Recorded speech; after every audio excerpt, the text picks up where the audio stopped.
Salut les amis et amoureux de koh Lanta, eh bien j'espère que vous allez bien, que vous êtes en forme, que vous passez de bonnes vacances d'été, que vous travaillez bien si vous êtes au travail, bon courage à vous. Et vous le savez, on est de retour avec une nouvelle saison de koh Lanta la légende, un casting 5 étoiles XXL j'ai envie de dire.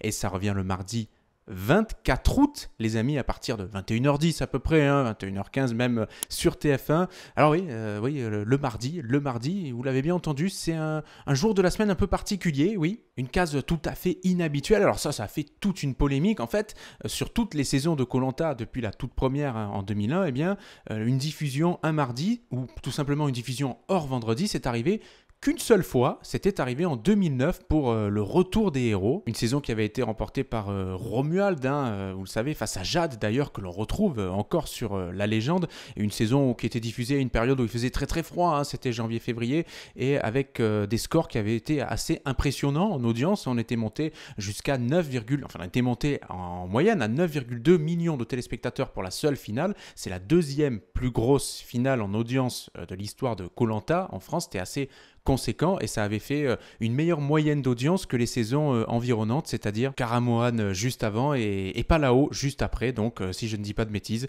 Mais évidemment, c'était pas non plus les mêmes périodes de l'année. En part de marché, ça avait été... Bref, on aura l'occasion d'en reparler tout au long de cette saison, de ce fameux mardi, parce que je sais que ça fait grincer les dents certains. On expliquera. Il y a des raisons aussi intelligentes. Et puis, sachez bien sûr que ce choix n'est ni anecdotique, ni dû au hasard. Et puis, n'hésitez pas, surtout là, avant qu'on parle du sujet qui nous intéresse sur cette vidéo, c'est-à-dire les 10 chiffres à retenir sur cette saison, sur l'histoire de koh Lanta, on va dire. Je vous en ai sélectionné quelques-uns.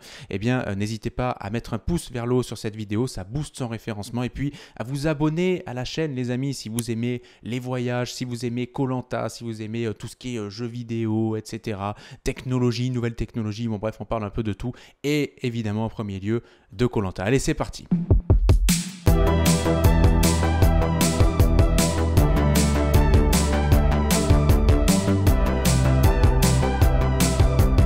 Donc nous sommes ensemble aujourd'hui pour évoquer koh Lanta en 10 chiffres ou 10 nombres, parce que les chiffres c'est 0, 1, 2, 3, 4, 5, 6, 7, 8, 9, les nombres c'est composé des chiffres, etc.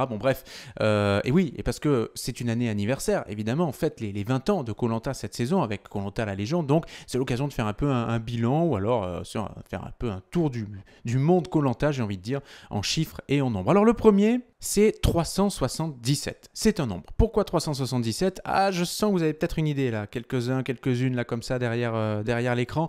377, c'est bien sûr le nombre de candidats qui ont participé à koh Lanta depuis la diffusion de la toute première saison. Alors parmi ces 377, on retrouve évidemment par définition celles et ceux de cette édition All-Star, la légende. Mais sachez que dans ces 377 candidats, on a quand même 10 Belges, 4 Suisses, un Luxembourgeois et un Monégasque, enfin une Monégasque plutôt de mémoire, c'était Martha, vous savez, qui faisait de l'athlétisme d'ailleurs. Martha, on te salue. Voilà. Le deuxième nombre, c'est 20. Alors pourquoi 20 ? Parce que koh Lanta a été adapté, est un format qui a été adapté dans 20 pays différents. Le troisième chiffre, c'est le 6. Le 6 pour le nombre de saisons All-Star que revendiquent aujourd'hui TF1 et ALP. Alors on va voir, parce qu'il y a peut-être débat sur évidemment est-ce que c'est 6, est-ce que c'est 7, etc. Alors vous le savez, les fameuses saisons, ce sont le retour des héros, le choc des héros, la revanche des héros, la nouvelle édition. On a aussi le combat des héros. Alors on peut même d'ailleurs élargir à 7, puisque on a l'île des héros et la légende. Donc la seule saison qui pose, on va dire, question, c'est l'île des héros. Est-ce qu'on considère l'île des héros comme une saison All-Star ou pas, étant donné que c'était la première saison en fait dans toute l'histoire du jeu à mélanger d'anciens candidats, dont Teyura qui est encore là, et Claude, avec de nouveaux candidats. Donc bon, on va dire 6 ou 7, faites votre choix, c'est selon le point de vue bien sûr. Ensuite, on a le nombre 14 qui me tient particulièrement à cœur puisque c'est le jour de ma naissance. Et 14, pourquoi ? Pour le nombre de pays dans lesquels on a pu tourner koh Lanta. Alors ces pays, je les ai notés pour pas vous dire de bêtises. On a la Thaïlande, le Costa Rica, le Panama, on a le Vanuatu, les Philippines, les Palaos, le Vietnam, l'Indonésie, la Malaisie, le Cambodge, les Fidji bien sûr, le Brésil avec cette fameuse saison en Amazonie, et on a là aussi, il y a peut-être un consensus à trouver autour du 13 ou du 14, puisqu'on a la Polynésie française et la Nouvelle-Calédonie. La Nouvelle-Calédonie c'est français, même si la Nouvelle-Calédonie réclame son indépendance, et la Polynésie française, il y a une certaine quand même indépendance au niveau de la Polynésie française, donc 13, 14, alors selon TF1 et ALP c'est plutôt 14, on pourrait dire 13, bon là aussi c'est des questions qui sont administratives, mais on va dire 14, voilà. Ensuite, on a le nombre 336. Il est impressionnant, ça aurait presque pu être le nombre de candidats, mais non, 336 c'est le nombre de personnes qui travaillent sur l'émission. C'est une vraie jolie, belle petite entreprise.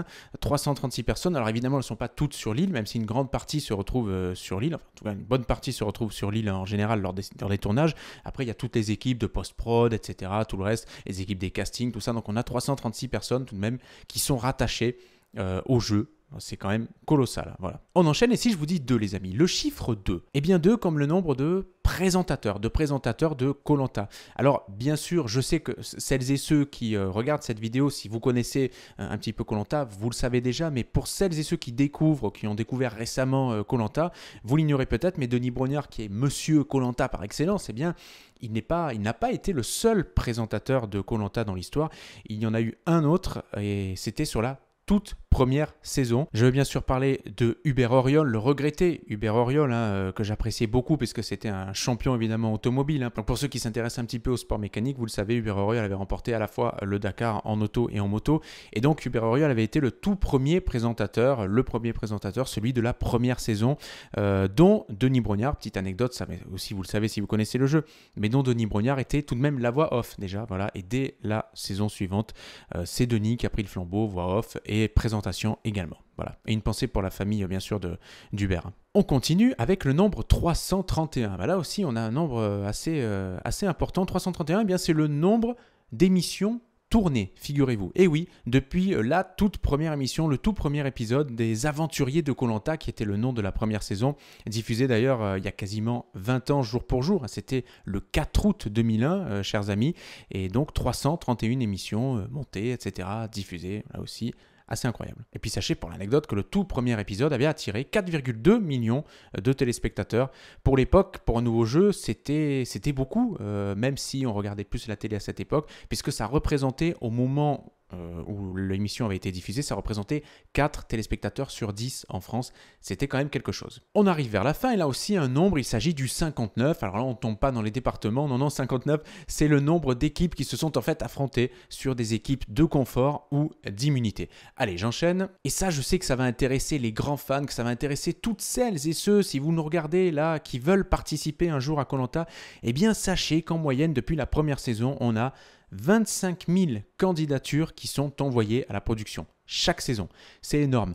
25 000 candidatures, pour vous donner un ordre de grandeur, pour vous donner une idée, c'est l'équivalent de la population à l'année de Biarritz ou d'Aurillac. Voilà, donc c'est quand même là aussi superlatif encore une fois, très impressionnant.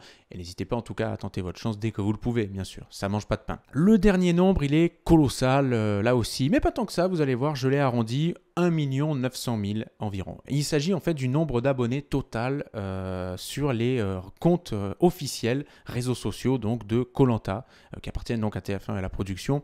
Donc on a découpé, il y a 340 000 sur Twitter, il y a 1 400 000 sur Facebook et seulement 190 000 sur Instagram. Et là j'ai été étonné quand j'ai vu ça. Je me suis dit mais c'est peu quand même parce que vous avez plusieurs dizaines de candidats, peut-être une vingtaine ou une trentaine, enfin il faudrait vérifier. On fera une vidéo là-dessus d'ailleurs avec des petites anecdotes étonnantes. C'est vrai qu'il y a plusieurs candidats de Koh-Lanta qui ont beaucoup plus d'abonnés que le compte officiel lui-même. C'est fou. Et oui, ça montre aussi que Instagram, c'est un réseau social qui est très personnifié. C'est-à-dire on s'identifie plus à des personnes qu'à des marques ou des jeux, ou etc. Voilà les amis, j'espère que cette vidéo vous a plu. Alors sachez qu'en fait, je suis un peu plus bronzé que ça. C'est juste que l'éclairage éclaircit ma peau. C'est magique, hein. Vous avez vu, parce que sinon, franchement, je suis bien cramé quand même. Voilà. C'était juste pour vous dire que j'ai pris quelques jours de repos. C'est tout. Donc les amis, prenez soin de vous. N'hésitez pas à liker cette vidéo, à vous abonner à la chaîne. On se donne rendez-vous très vite. Vous le savez, si vous suivez la chaîne depuis maintenant quelques mois, quelques années, il va y avoir des interviews exclusives, il va y avoir des lives, il va y avoir des trucs super, plein de surprises encore, et puis d'autres vidéos qui arriveront sur d'autres thèmes que Koh-Lanta. Je vous expliquais ça déjà tout à l'heure en début de vidéo. Prenez soin de vous les amis et de vos proches surtout. Je vous dis à très vite, je vous embrasse. Salut!